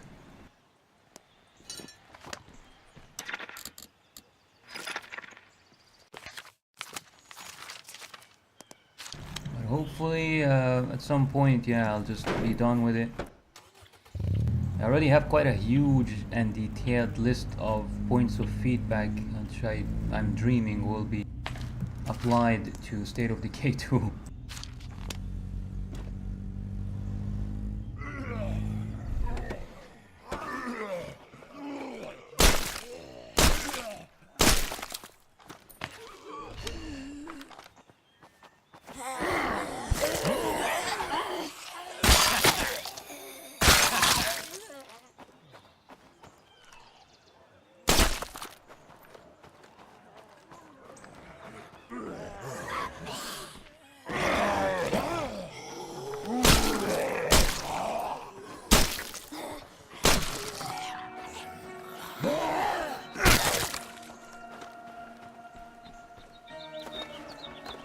Scratch that off the wish list.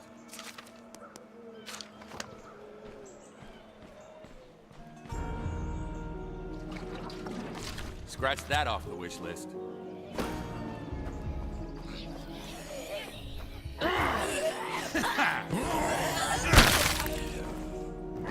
Failed twice. I think it is the irregularities on the surface. Failed it twice. Oh, where am I going?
Scratch that off the wish list.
Nice.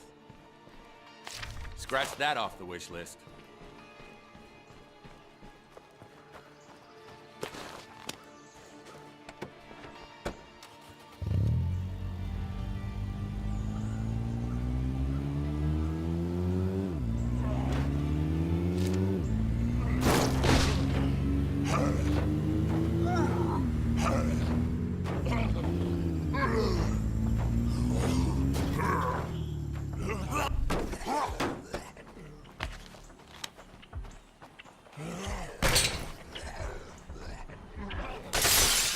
We ain't clear yet. I think this place will suit our needs.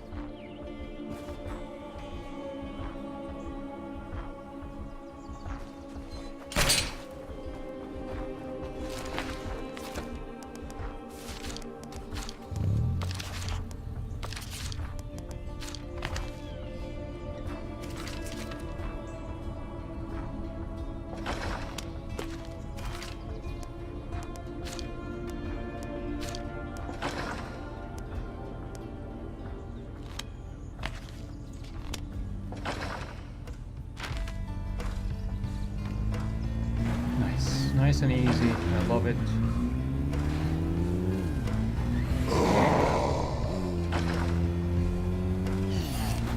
Looks like an infestation.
Yeah, that was that was very close.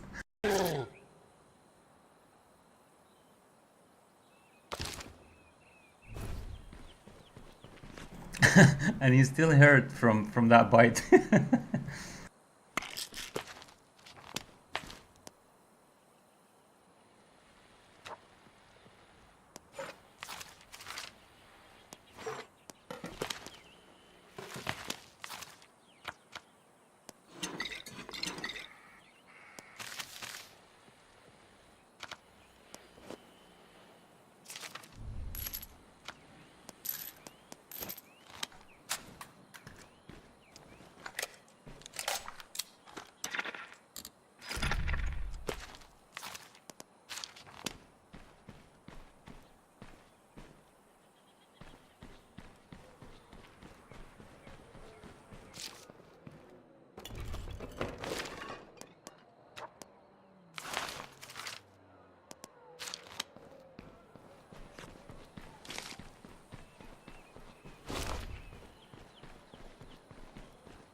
wreck out here. Can you help?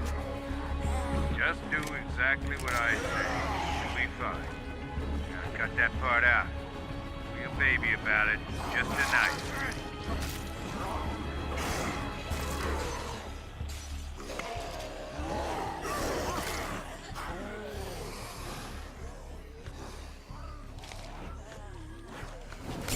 Shit, that feels great.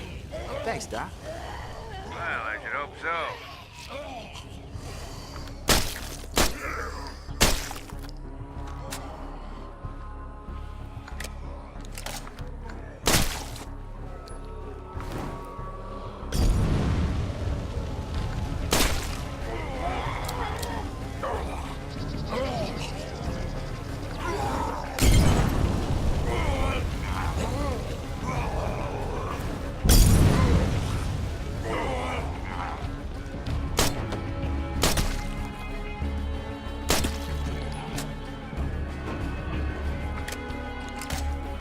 Well, apparently we need a lot more firepower for this one. So let's have a fire party.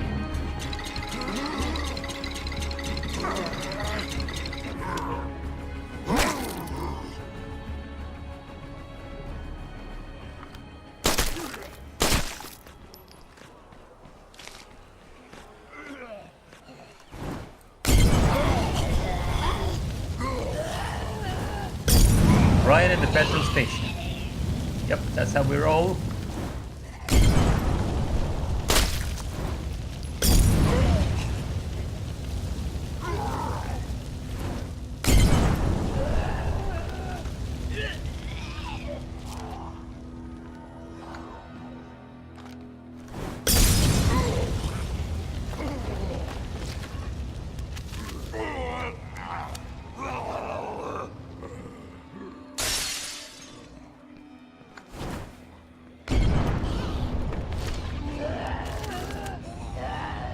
We ain't clear yet.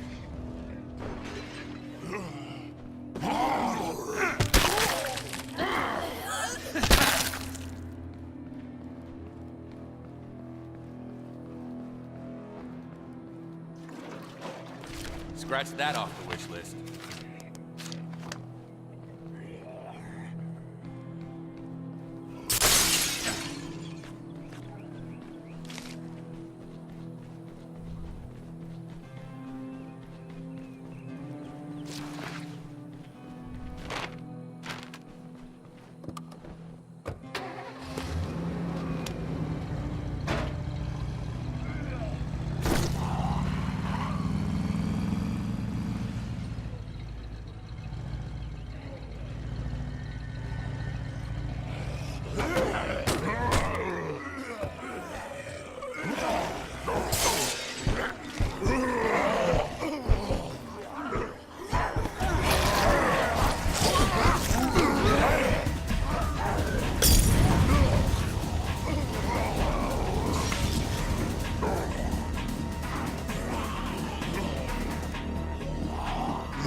Scratch that off the wish list.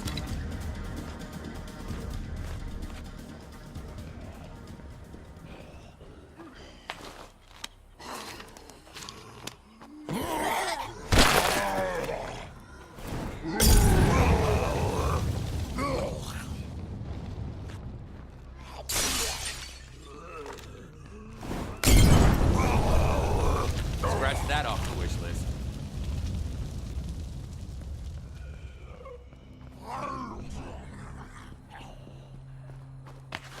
Never ending, man. Freaking hell.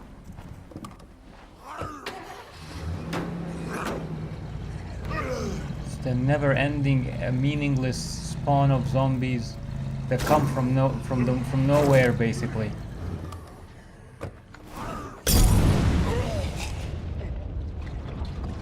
Scratch that off the wish list.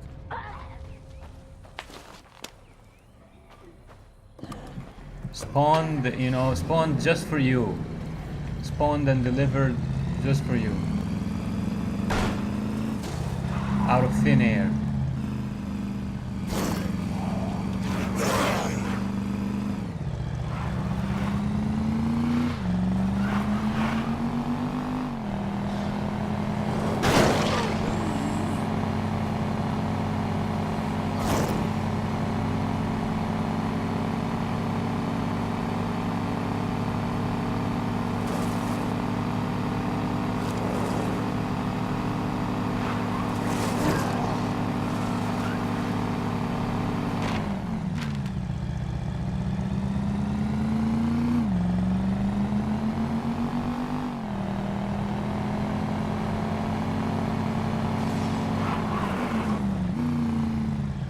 Looks like an infestation.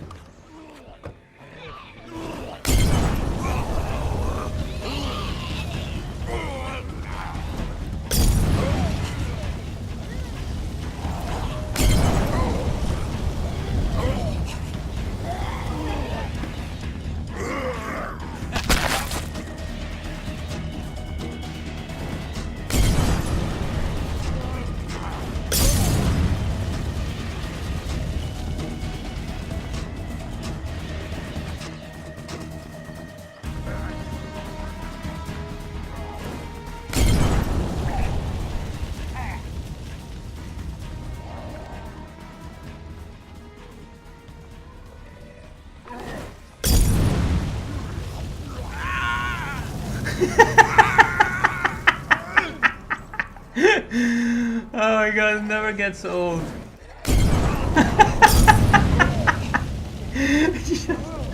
Never gets old. Seeing a survivor on fire. Yeah, well done, Undead Labs. They do make up for...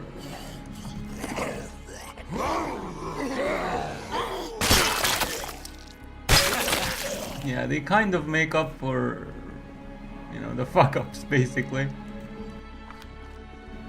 These hilarious moments. And Kelly's hilarious comments, but we don't hear them much because We're clear. Lily is mute, thank God she is. Let's get out of that old shithole and move into this new shithole. Yeah, like this one.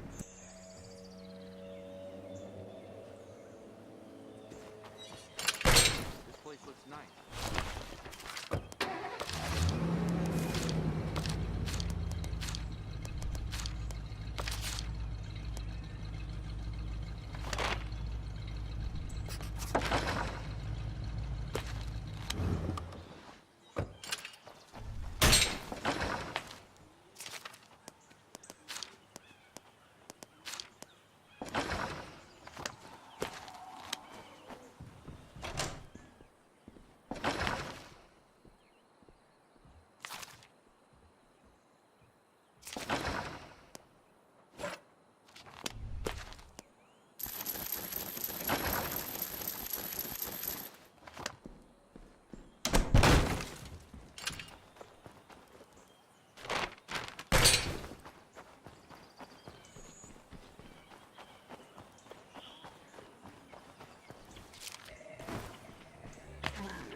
that off the wish list.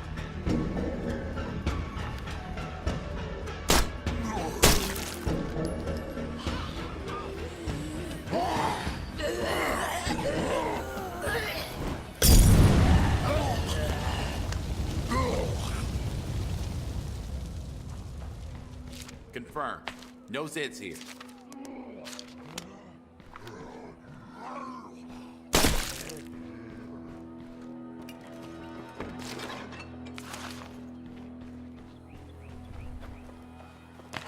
Can't do it.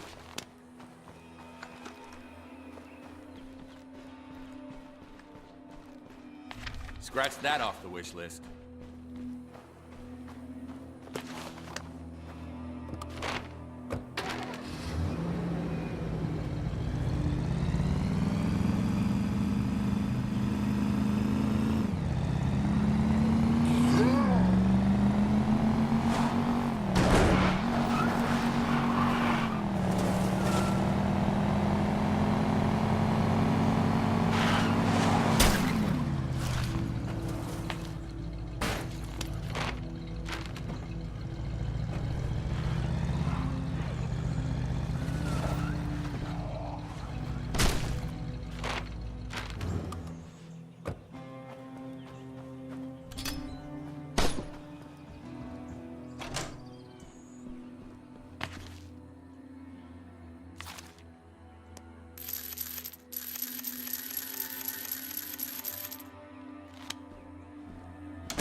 Be right back, guys. Real life.